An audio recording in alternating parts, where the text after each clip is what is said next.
Sir, आज जिस तरीके से जो पैदल मार्च निकाला गया है, क्या लगता है इससे जो केंद्र सरकार है उस पर कुछ दबाव बनेगा और वो इन कानूनों को वापस ले लेंगी?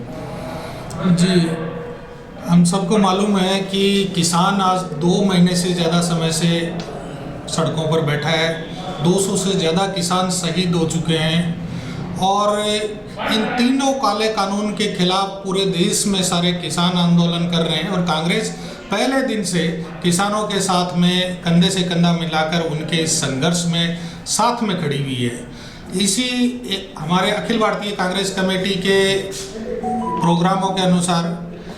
हमने 10 तारीख को ब्लॉक लेवल पर किसानों के लिए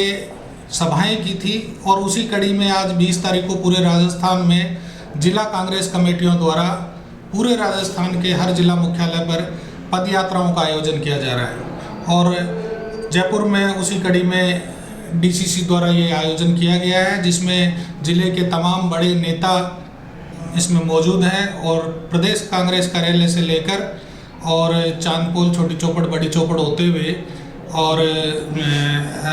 रामगंज से आगे सूरजपोल मंडी तक ये यात्रा निकाली जा रही है। और पूरे राजस्थान में किसानों के समर्थन में कांग्रेस का जो ये आंदोलन है, हम ये समझते हैं कि पूरे भारतवर्ष में कांग्रेस जिस तरह से किसानों के साथ खड़ी और किसान इस आंदोलन को कर रहे हैं, तो केंद्र सरकार को ये तीनों काले कानून वापस लेने पड़ेंगे। और ऐसा लगता है जैसे उन्होंने अंबानी और अडानी जी से कोई बयाना ले रखा हो और वो वापस करने में उनकी हिम्मत नहीं हो रही हो और देश के किसानों पर वो अत्याचार और इस तरह का जो अराजकता का जो माहौल एक तरह से उन्होंने पूरे देश में किसानों पर कहीं गोलियां चलवा रहे हैं, किसानों पर अत्याचार कर रहे हैं, ये कर रहे हैं। लेकिन लोकतंत्र में इन सब बातों के बारे में जनता भी जानती है और दबाव बनेगा और हम जानते हैं कि इन तीनों काले कानूनों को उन्हें वापस लेना ही पड़ेगा। जी, लगातार जिस तरीके से अभी पैदल मार्च निकाला जा रहा है, तो मुख्यमंत्री अशोक गहलोत, गोविंद सिंह डोटासरा जी यहाँ पे मौजूद क्यों नहीं रहे इस पैदल मार्च में? देखिए, ये मैंने पहले ही कहा कि ये कार्यक्रम है, ये जिला कांग्रेस कमेटियों का कार्यक्रम है और प्रदेश स्तर का जिला सम्मेलन प्रस्तावित है 27 से 28 तारीख को।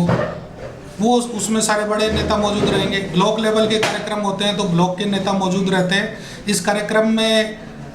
मुख्यमंत्री जी की आज कोई वीसी है, वीसी पर शायद पहले से पूर्व निर्धारित कार्यक्रम है, मुझे लगता है शायद इस कारण नहीं सम्मिलित हुए होंगे। बाकी वैसे जिला कांग्रेस कमेटी का कार्यक्रम था तो जिला स्तर पे ही सब जगह हो रहा है और सारे जिला के नेता जो है उसमें मौजूद हैं। सुरक्षा समझौता लेकर भी आपका आज का पदयात्रा का एक मुद्दा था, उस पर क्या कहते हैं? हाँ, किसानों की समस्या और उसके साथ में जो राहुल गांधी जी है वो शुरू से वो जो मुद्दे उठा रहे हैं वो राष्ट्रहित के वो मुद्दे उठा रहे हैं। वो चाहे हम ये कहें कि नोटबंदी का मसला था, सबसे पहले राहुल जी ने आवाज़ उठाई, जीएसटी के बारे में राहुल जी ने आवाज़ उठाई और उसके बाद में कोरोना के अंदर जो बीमारी फैली थी और राहुल जी ने पहले ही कह दिया था कि इससे बड़ा भारी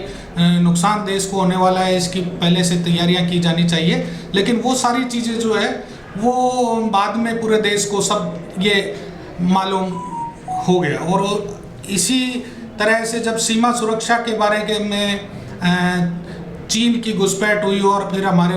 प्रधानमंत्री जी के बयान अलग अलग तरह के आने लगे कि चीन की कोई घुसपैठ नहीं हुई है, फिर गृह मंत्री जी कह रहे हैं कि हमने उन्हें वापस धकेल दिया। तो इस तरह से पूरे देश को सुरक्षा जैसे संवेदनशील मुद्दे पर गुमराह करने का काम ये केंद्र सरकार कर रही है। तो राहुल जी की एक मांग है कि एक संयुक्त जांच कमेटी जो है वो संसद में बनाई जानी चाहिए जो निष्पक्ष जांच करे,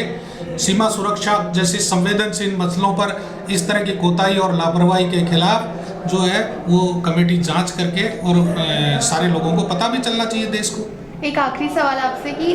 एक तरफ जो कांग्रेस पार्टी है वो लगातार किसानों का समर्थन कर रही है, लेकिन दूसरी तरफ राजस्थान में बेरोजगार भी धरने पर बैठे हुए हैं। तो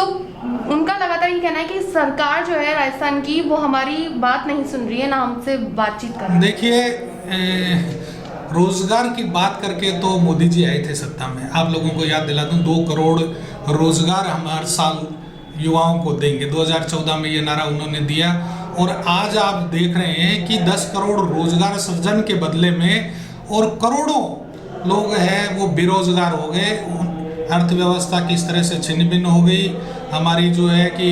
जीडीपी है वो रसातल को चली गई, रुपया जो उस वक्त वो कहा करते थे कि डॉलर के मुकाबले है, वो हालत आप लोगों को पता ही है। पेट्रोल डीजल और महंगाई की कीमतें बढ़ रही है, बेरोज़गारी है, वो हमारे केंद्र सरकार के कुप्रबंधन का भी एक नतीजा रहा है। कोरोना काल में इसमें बढ़ोतरी हुई, बहुत लोग बेरोज़गार हो गए, इसकी पहले से तैयारी नहीं की गई थी। और राजस्थान की सरकार है वो उन्होंने कोरोना के बारे में भी काम किया है, और अब जिस तरह से केंद्र और राज्य सरकार का जो संघीय ढांचे में जो एक प्रतिशत होता है, जो राशि धनराशि आनी चाहिए केंद्र सरकार उसमें भी सौतेला व्यवहार कर रही है, और जो राशि राज्य सरकार के हिस्से की होनी चाहिए वो राशि किसी भी मद में, आप देख लीजिए आंकड़े उठाकर, किसी भी मद में पूरी नहीं मिल पा रही है। और वित्तीय प्रबंधन फिर भी अशोक गहलोत जी जो राजस्थान का बहुत भली भांति कर रहे हैं, और जितना राजस्थान सरकार कर सकती है बेरोजगारों के लिए भी काम कर रही है। जो बैठे हुए हैं बेरोजगार धरने पर, वो भी कह रहे हैं हम भी एक किसान के बेटे हैं, हम भी गांव से आए हैं, तो हमारे ऊपर आप लोग ध्यान क्यों नहीं दे रहे हैं उनके ऊपर? आप देखिए आप लोगों को पता है सरकारी नौकरी है वो कुल रोजगार का 1% से भी बहुत कम हिस्सा होता है, और ये एक निरंतर प्रक्रिया है। वैकेंसियाँ निकलती है, फिर उसके बाद नियुक्तियाँ होती है, फिर वैकेंसियाँ निकलती है, ये चलता रहता है। तो ये एक प्रक्रिया निरंतर, उस पर भी काम होता रहता है। हमने रोजगार के जो है कि जिस तरह पिछले वर्ष भी 30,000 से ज़्यादा जो नियुक्तियाँ की गई है राज्य सरकार द्वारा, और बाकी जो उनकी मांगे मेरे संज्ञान में नहीं है कि किस तरह की क्या मांगे हैं और क्या लेके वो बैठे हैं, लेकिन इतना है कि हमारी राजस्थान सरकार की नीयत यही है कि राज्य में सब युवाओं को रोजगार मिल सके।